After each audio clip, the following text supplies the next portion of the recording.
Art, I'll pass it over to you and you can take it away. All right, you guys can see my screen okay, right? Awesome. All right, so first off, yeah, Adam and I have been working together for a long time, so um, uh, we'll give each other a hard time. But um, a long time ago, I read a quote from, I want to say it was it was one of those actresses. It wasn't Bette Midler. It was um, the other one that gets all the Oscars. But she said that she takes her job much more seriously than she takes herself.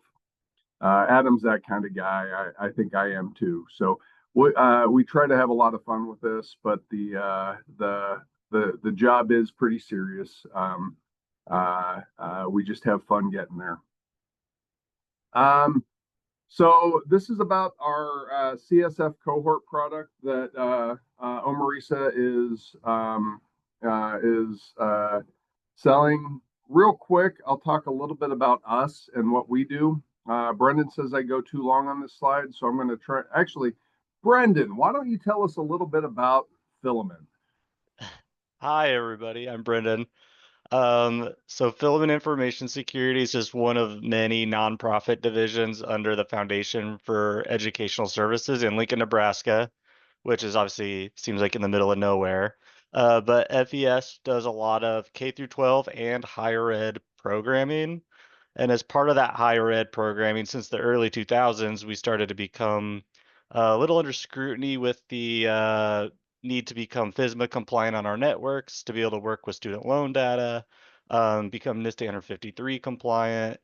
And because of that, we had to implement all those controls, which obviously NIST 153 is really for federal, for large service providers. It's designed to be pretty robust. But we had to learn to do it on a nonprofit budget, not a Fortune 500 or 100 budget. So we had to learn to do free tools, open source tools, or even Art will tell stories about how, there's a controlled auditor came in to check and they were like, we've never seen it achieved this way, but that does count. So congratulations. So because we had to learn all of those tricks to Oh, becoming compliant, am I cutting out, Art? I lost you, but I wasn't sure if I was the one that froze. I Gotcha. think I think it was me. Okay. So because we became really proficient in that, we started work in Ohio in around 2016. The ITCs and MCOECN started to need the similar requirements, and because we had kind of been through the paces there, we got contracted to help, and then we've been working with the ITCs ever since. And obviously school districts after that, and then HB 96 has just kind of added gasoline to that fire of needing compliance in the state of Ohio. So that's who we are and how we got where we are today.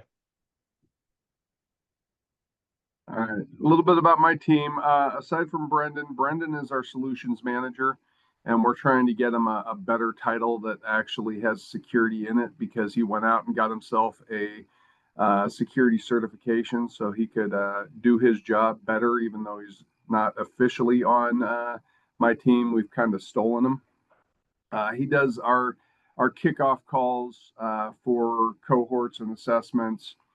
My team is actually growing. So this slide is probably only a couple of weeks old, and it's now 3 people out of date. We have, Tyler. So first off, a little bit about me. I was Air Force. I was also at some of those Fortune 100 and Fortune 500 companies where I got away with having $1 million worth of unbudgeted spending every year, and it wasn't an issue. It wasn't like a black mark on my name or anything. It just showed that I was solving the problems that they needed me to solve. I came out 14 years ago to working for this nonprofit in Lincoln, and all of a sudden I had to figure out how to do things a little more creatively. So that really works well in the school environment because we did find a lot of areas where we can adjust, we can meet the controls just by adjusting behaviors and not buying tools. I'm not selling a stack. I'm not telling you that you need this EDR or you need that this vulnerability scanner or that firewall in order for you to be secure. We help coach you guys into building a security program that fits your organization. About 3 years ago, almost 4 years ago now, Tyler joined us. We were able to pluck him from the Navy, proving that even all my work with Adam didn't completely turn me off to Navy guys. But we got Tyler from the Navy's JCAC school.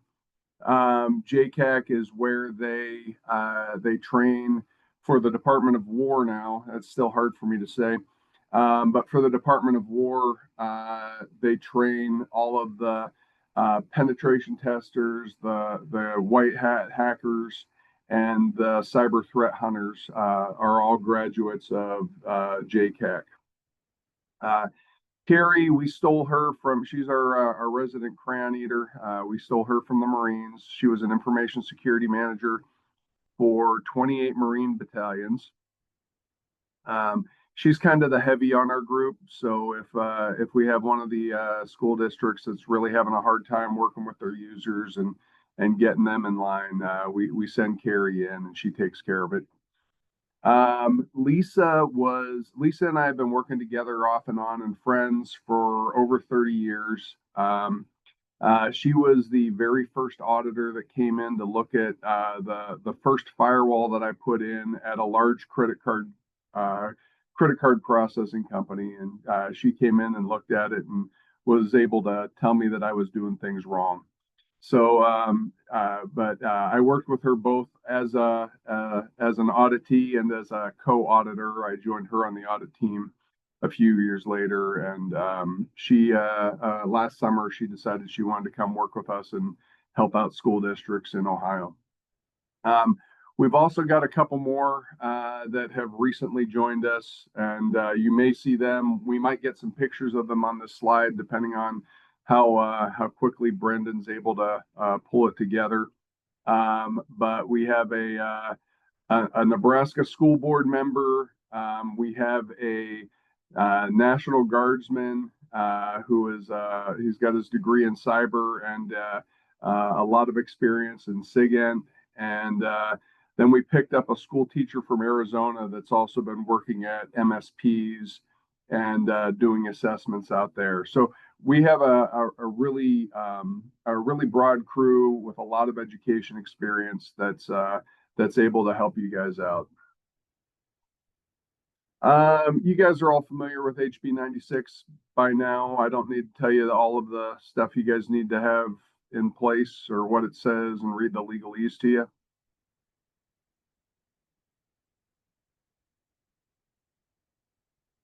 I'm not seeing head nods, and I've been beating that drum pretty loud. Okay. I feel like at least anyone else can tell me, but I've sent a lot of emails, and you're probably all annoyed with it by now.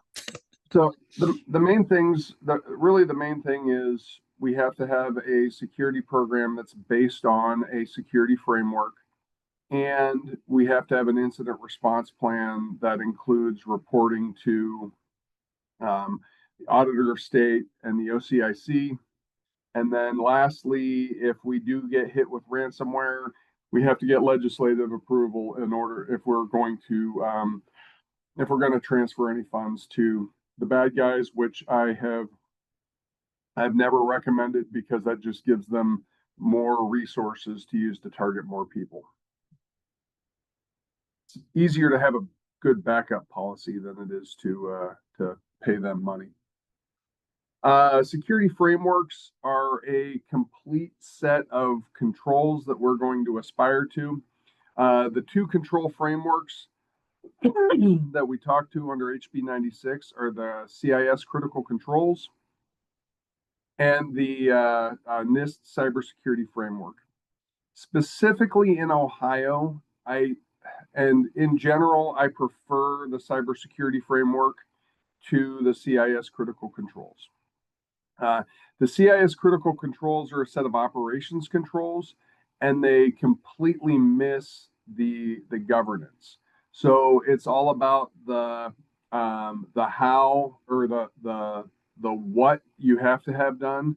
And IT guys tend to like the critical controls a little bit better because they all fall within their scope, and they're something that it looks like it's a little easier to accomplish. The CSF is a more complete security program, and it ties in nicely with what the ITCs are doing, but it does include that entire section on governance, which defines the responsibilities of the administration to the security program. So it's good for making sure there's good communication between IT and administration, and that IT, or that both the IT organization and the administrative staff understand what their role is in the implementation of the program.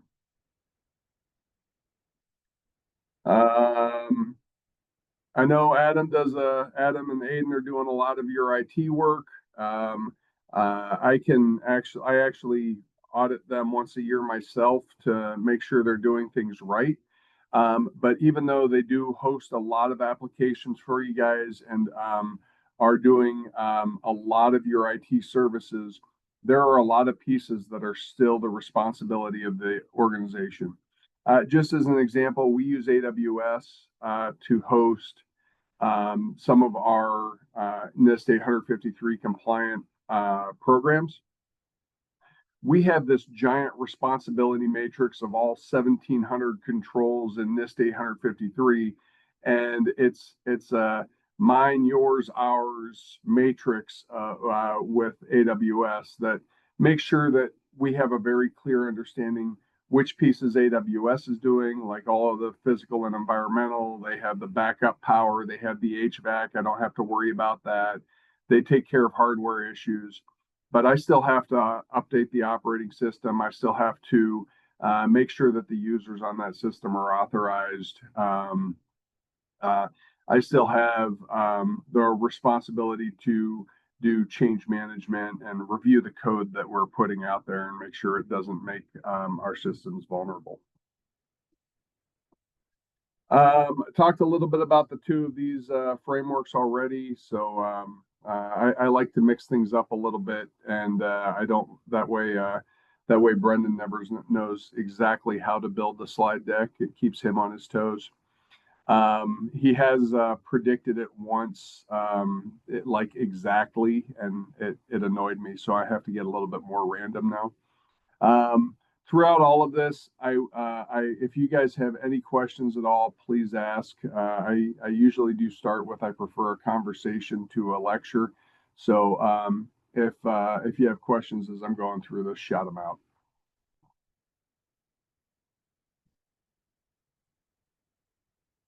The cybersecurity framework itself is broken up into 6 control families. We're on cybersecurity framework version 2.0, and they added the govern framework, which is, I've seen it as the center of the circle, like this graphic. I've also seen it as the foundation for the other 5 families. Govern is really the administration's responsibilities towards the security program, the building of policies, assigning of budgets, and all of those controls. The remaining controls: identify, protect, detect, respond, and recover. Those are largely IT controls, and we can, when we go through those, it's usually just with the IT staff.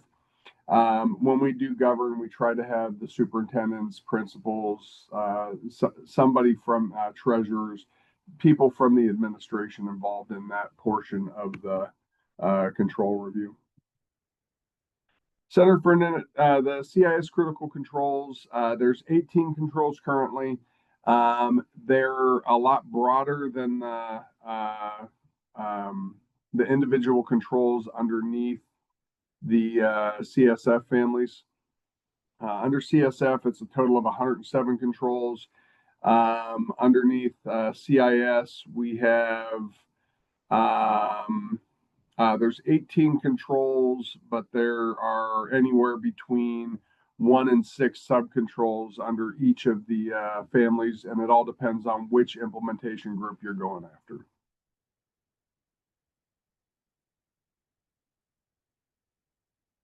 All right. So the way we work with the school districts, when we're engaged, whether it's for a cohort or for an individual policy or program installation, we start out, it's a 3-phase process. We start out with a gap assessment where we go through all of the controls. We talk to you guys, we explain what the control is. In this particular case, I think we have hardware inventories. So on the call, how many of you guys have a hardware inventory that you're maintaining? Aiden does. I've lost the rest of you. So we'll just talk to Aiden for the rest of the call. It's more Mike that does that, but we do it here. So, Aiden, and let me just ask, does your inventory include all of the hardware that costs more than like $500 or costs more than $200 or something along those lines? It does. There is a bar. I just don't know what the bar is. It's it's $500. Okay. What's that $500 bar there for? What's that? Why is that bar there at $500? That's just what we have adopted into our policy in terms of inventory control. Usually it's a treasurer's requirement, and it's for insurance purposes. Right. So the inventory I'm talking about is more of a responsibility inventory. It should be anything that you guys are the administrators of. So your inventory should include anything that has an IP address that is drawing power and turns ones and zeros into other ones and zeros, because you're going to have to update it at some point or another. So when I talk about inventories, I do understand there's a treasurer's inventory, and then there's the one that's the sysadmin inventory. The one I care about more is the sysadmin inventory. And that's kind of what we talk about using this one as the example. This isn't an audit, it's an assessment. If I'm not asking people for proof, so Aiden, you guys say you have a sysadmin inventory on top of your treasurer's inventory, because Adam's gone all executive now and you can barely see the scar. I'm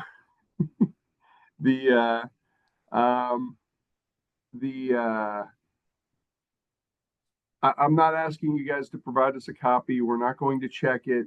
If you say you got it, you got it. We'll write it down that you got it. If you say you don't got it, we'll say you don't got it. The assessment ends up with a report, and that report is to be used for you guys as a tool to show where resources are necessary in order to implement your security program fully. Phase 2 is remediation coaching. This is either done as the cohort together or individually, depending on how your engagement is defined. The coaching, we go through the controls where you're currently showing that you're deficient, and give you like ideas that we've seen that work in have worked in other school districts or other organizations like you, tools that have helped, and talk about how you can or behaviors that could change in order to help you meet these individual controls. We don't spend a lot of time on controls that you're executing on well. We spend a little more time on the ones where either you or the group that you're in is more deficient. We deliver our presentations and templates during these phase 2. Phase 3 is incident response planning and business continuity planning. So we do a workshop with you and hopefully with your administration as well, because they have a big piece of the both incident response and business continuity planning. And we go through our incident response plan template, teach you guys how to use that. We also go through the differences between a business continuity plan and a disaster recovery plan, and what you guys need to have in place in order to make sure that you're able to continue to deliver your critical processes regardless of what event you're experiencing. So the timeline, the timelines are fun because we keep playing with them as we've been going through the cohorts. We find that we spend a little bit more time on the assessments and a little less time on the cohort, which is really to your advantage and our disadvantage, but it seems to work better for the flow. So that's the way we've been doing it. We tend to, it's been going about 6 months worth of meetings to do the assessments. And if we're, depending on how deficient the cohort is or the school is, the deep dives into the controls can be shorter than that full 20 weeks. But we do a kickoff meeting, assess, deliver a report, meet with you and do the coaching and the deep dives.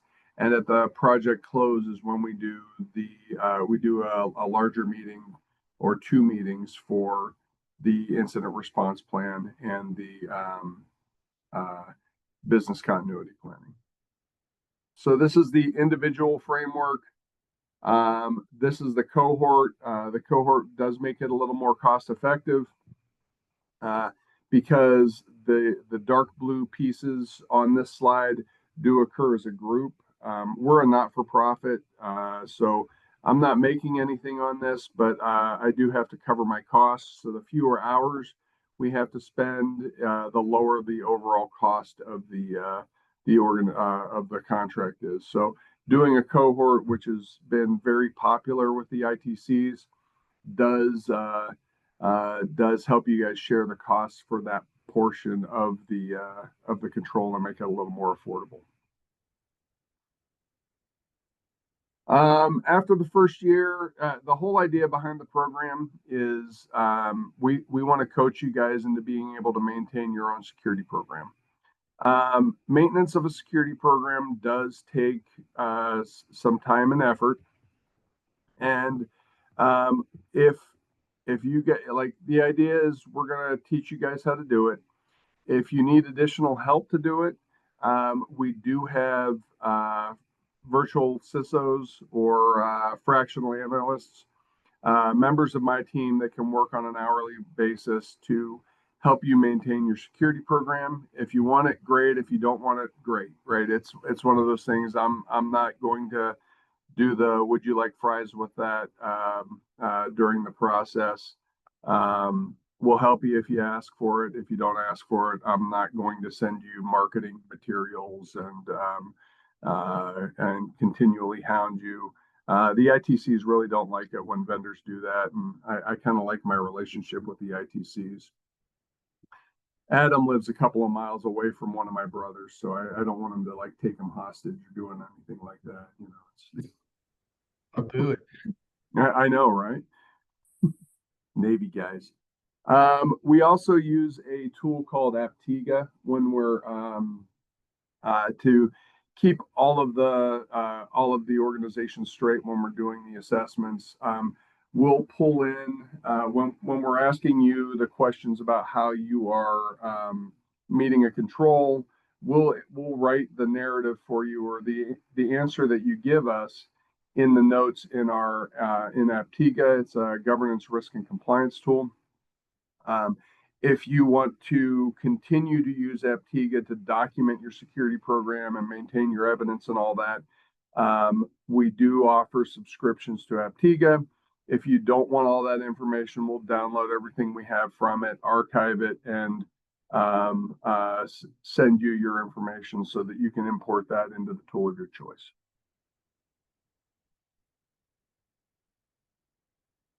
That's really it for my, this was the quick one.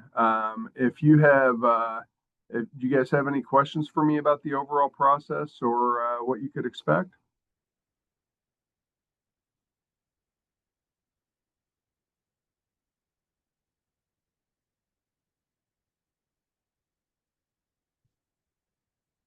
Jason, what baseball arena are you sitting in front of? That is, oh my gosh, you just put me on the spot. Municipal Stadium. Okay. Is that the Indians Guardians, or is that I'm not a big baseball guy. That is the Indians Okay. and Browns old Okay. stadium. All right.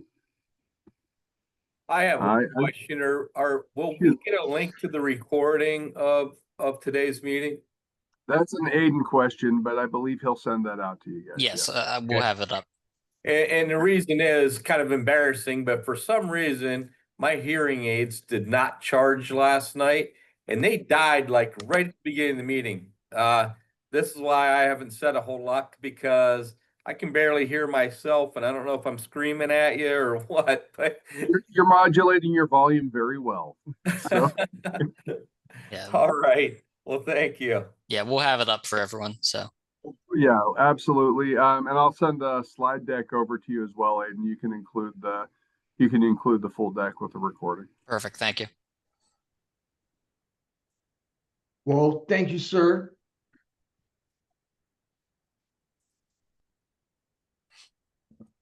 I'm gonna drop off. I have to get on another Zoom. Today is Zoom Wednesday, so Have fun at the directors meeting. yeah, always do.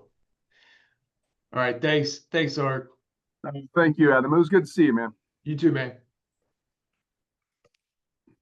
Well, Brendan, this is the first time I've gotten to really talk to you, and you've been going through with our first cohort already, some of the first meetings. So how have those been going with our districts?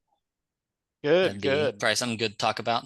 Yeah, in the first call, we always cover board adoption and what that means, because by June 30th, if anybody isn't aware, your board does have to formally adopt NIST-CSF as or CIS if that's what you're choosing, the framework of choice. And you also have to have some IR stuff in place starting today. So a lot of times those first calls are just making sure we're good to go on those more immediate deadlines.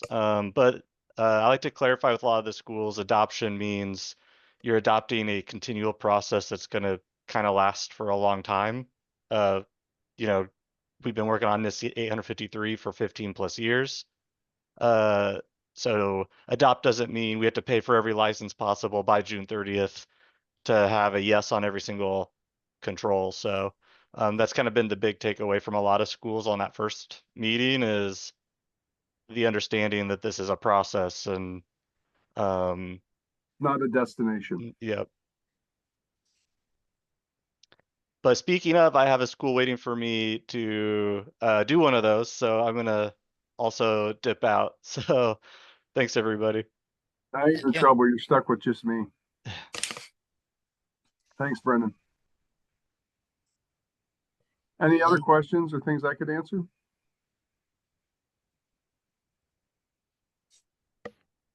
On that timeline, because I've been getting questions about it, those meetings are every 2 weeks, correct? Yeah, we do either Zoom or Teams, depending on which you prefer. We meet for an hour every other week, and that seems to be the right amount of time between the meetings, just to give you guys time to work on and absorb some of the things that we talk about from meeting to meeting. Okay.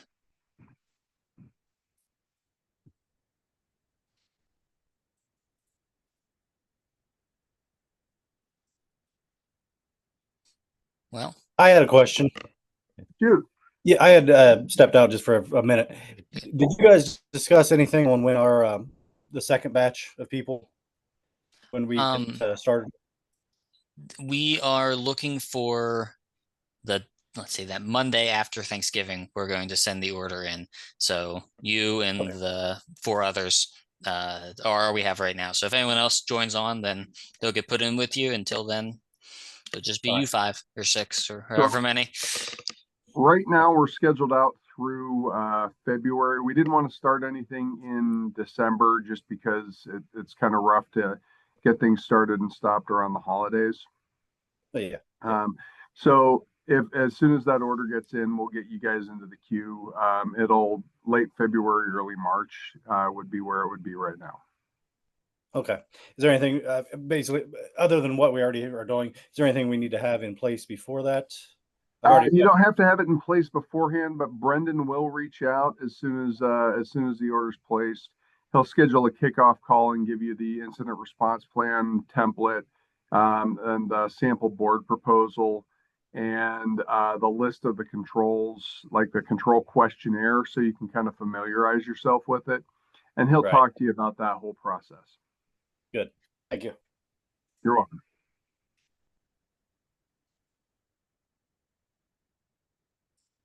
All right. Well, if there's nothing else, I can give you guys some time back to your day, and I will hopefully be talking to you again soon in the future.